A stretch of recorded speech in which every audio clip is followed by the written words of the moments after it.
저에게 유전병이 있다고요? 두 사람이 같은 유전병을 앓고 있다는 사실이 밝혀졌습니다. 그런데 그 두 사람이 바로 지은호와 고성희입니다. 은호와 성희가 같은 유전성 심장 질환을 앓고 있다는 충격적인 진실이 드러나면서 가족과 건강, 그리고 질투라는 세 개의 축이 한꺼번에 터져 나옵니다. 새벽 창고 사무실에서 지혁은 낡은 책상 위에 설계 도면을 펼쳐놓고 있습니다. 그때 핸드폰에 메시지가 하나 뜹니다. 아빠 필기 합격했다.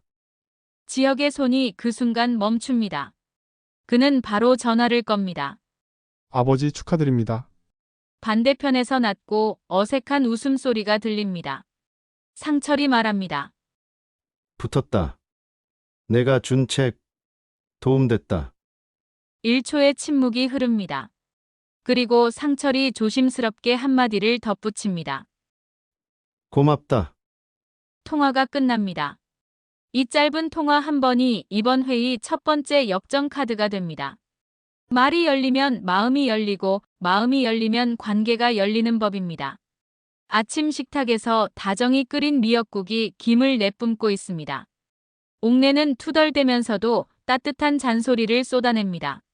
상철이 흰 봉투와 합격증을 식탁 위에 살짝 밀어둡니다.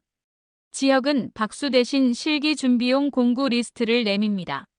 실기는 제가 같이 해볼게요. 상철이 눈을 피하다가 결국 고개를 끄덕입니다. 같이 하자. 이 두 글자가 부자관계의 문을 여는 비밀번호가 됩니다. 식탁 위의 공기가 확 바뀝니다. 현장에서 은호는 예산이 빠듯한 단독주택 리모델링을 끝까지 책임지려 합니다. 성재는 안전동행을 선언합니다. 지혁은 한 박자 떨어져서 안전장비와 동선, 작업시간 가이드를 메시지로 보냅니다.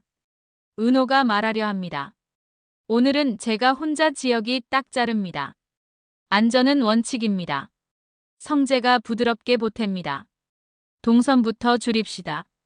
칼 같은 원칙과 부드러운 배려, 두 남자의 서로 다른 방식이 결국 같은 목표를 향합니다. 은호의 안전입니다.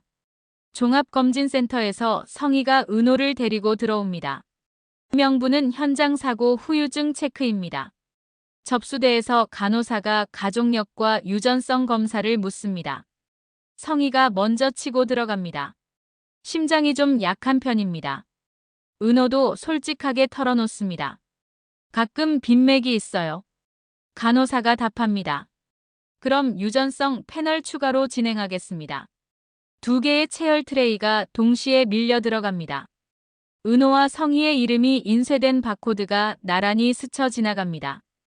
여기서부터 같은 결과를 향하는 레일이 깔립니다. 저녁 식탁에서 옥내가 상철의 어깨를 툭 칩니다. 우리 집에도 아침이 생겼네. 상철은 어색하게 웃으며 지혁 앞으로 봉투를 밉니다. 내가 빌려준 공구값 다 갚을 순 없고 첫 월급 타면 지혁이 손사래를 칩니다. 그냥 같이 일합시다. 전기선 정리 제가 배우겠습니다. 같은 테이블에 앉아 같은 반찬을 짚고 같은 미래를 이야기합니다. 부자의 화해입니다. 검진센터 상담실은 숨이 막힐 만큼 조용합니다. 의사가 천천히 종이를 넘깁니다. 두 분 모두 유전성 심근병증 관련 변이가 확인됐습니다. 당장 위험하다는 뜻은 아니지만 고강도 스트레스와 과로는 피하셔야 하고요. 정기 추적 검사가 필요합니다. 정적이 흐릅니다. 은호의 눈이 작게 흔들립니다.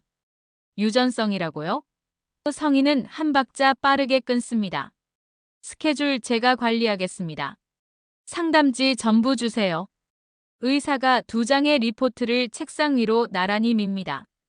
동일한 변이명이 붉은 글씨로 두 번 똑같이 박혀 있습니다. 복도에서 성희는 바로 휴대폰을 꺼내 보험 약관과 예후, 운동 제한, 추적 주기를 검색합니다. 관리라는 단어에 완전히 사로잡힌 눈빛입니다. 같다. 그럼 일정도 리스크도 한 프레임으로 묶인다. 성희의 머릿속은 이미 스케줄표로 가득합니다. 은호는 창가에 기대어 깊게 숨을 들이킵니다. 문자가 두 통 동시에 들어옵니다. 지혁이 묻습니다. 어디에요? 성재가 묻습니다. 괜찮아요? 은호는 잠시 망설이다가 공통 답장을 보냅니다. 오늘은 생각 좀 할게요. 같은 병을 진단받았지만 두 사람의 마음은 전혀 다른 방향을 향합니다. 지혁과 성재, 두 남자의 경쟁이 본격화됩니다. 지혁은 의료 시스템으로 은호를 감쌉니다.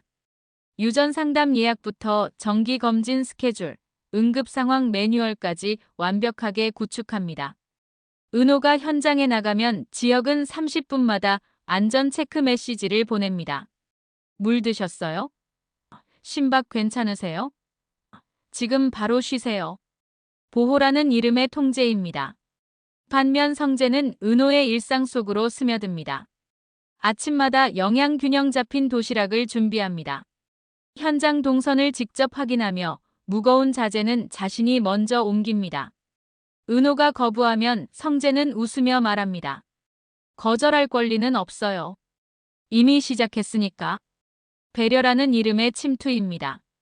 지혁은 시스템으로, 성재는 존재로 은호를 차지하려 합니다. 은호는 두 남자 사이에서 점점 더 숨이 막힙니다. 누구의 방식이 진짜 사랑인지 은호 스스로도 구분할 수 없습니다. 지혁의 완벽한 계획과 성재의 자연스러운 배려, 둘 다 은호를 향하지만 은호는 오히려 더 혼란스럽습니다. 보호받는 게 맞는지, 감시당하는 건 아닌지, 배려인지 부담인지 경계가 흐릿합니다. 영나는 웹툰 작업을 본격화됩니다. 지환이 영나에게 새로운 모티브를 건넵니다. 내 이야기를 그려. 내가 본 것, 느낀 것 그대로. 처음으로 자신의 감정을 캔버스에 쏟아냅니다. 엄마 성희와 언니 은호의 관계, 그 사이에 낀 자신의 위치를 은유적으로 그려냅니다. 지환은 영나의 초고를 보며 조심스럽게 조언합니다. 여기, 이 캐릭터의 눈빛이 좋아요. 질투와 애정이 동시에 보여요. 영나는 그제야 깨닫습니다. 자신이 은호를 질투하면서도 사랑하고 있다는 사실을. 웹툰 속 주인공은 두 여자 사이에서 갈등하는 소녀입니다. 한쪽은 빛나는 언니, 다른 한쪽은 완벽한 엄마. 그 사이에서 소녀는 점점 투명해집니다. 영나는 매일 밤 태블릿 앞에 앉습니다. 그리고 자신의 이야기를 한 컷 한 컷 완성해 갑니다. 지환은 옆에서 묵묵히 지켜봅니다. 잘하고 있어요. 이게 진짜 내 목소리예요.